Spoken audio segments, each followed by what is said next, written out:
লক্ষ প্রাণের দামে মুক্ত করেছি মাকে, মোরা ৩০ লক্ষ প্রাণের দামে মুক্ত করেছি মাকে।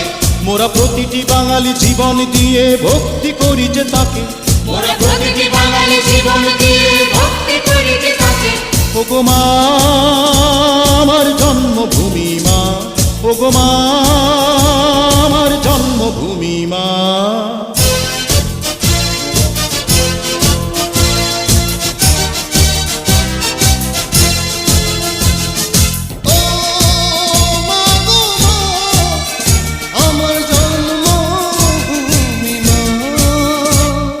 বাংলা মায়ের শত্রু যারা নির্মূল হয়ে যায়,